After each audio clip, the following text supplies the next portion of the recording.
much. Debbie and Bill, thank you for stepping up. This really is a great sight to see here today.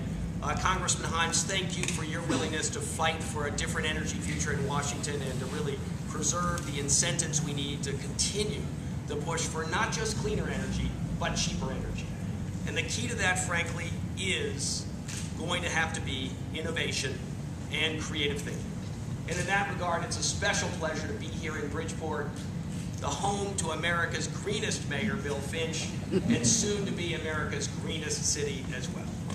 The eco-industrial park that's on display and that this building and this project represents the first key step toward is going to be an inspiration, not just for Connecticut, but for the entire country and for the world.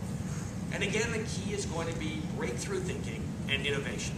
And that is something that we have seen too little of in our country, and we're going to have to see a lot more of.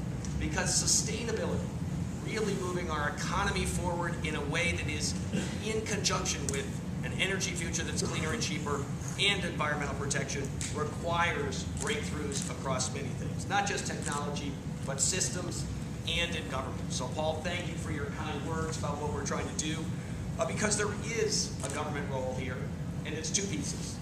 Number one is trying to ensure that we have incentives to promote innovators. Raw in the creative spirits that the Bridgeport Biodiesel team represents so well. So thank you, not just Debbie and Bill, but the whole team that's been part of this. It really is critical to our energy future.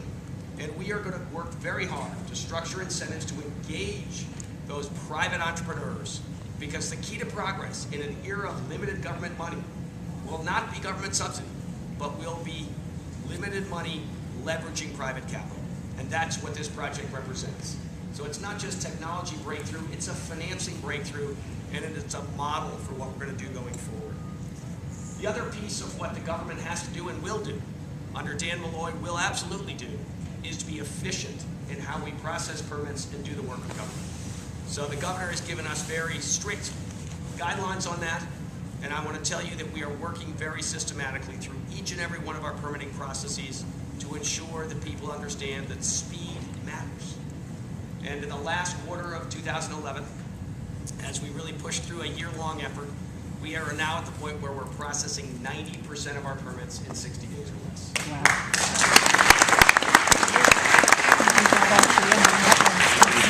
There is a special provision for speedy permitting for those in the waste category.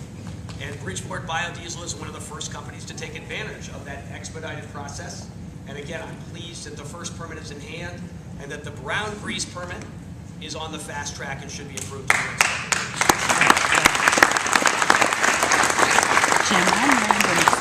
So Debbie mentioned that we have a Department of Energy and Environmental Protection. But I like to say the governor has given me not just two E's, energy and the environment, but a third E of the economy. And we absolutely must pursue our environment agenda, our energy agenda, with an eye on economic growth, jobs, and prosperity across this state. And this project represents just the model that I have in mind when I think about that.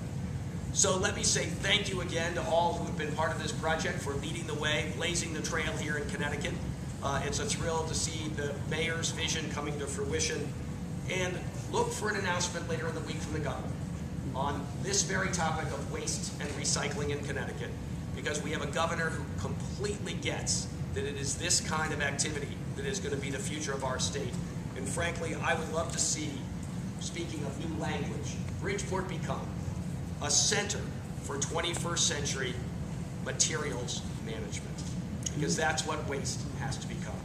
And we will not be looking in the future to mines. We will be mining our waste in places like Bridgeport. So Mayor, congratulations again. Thank you all. Paul, thank you.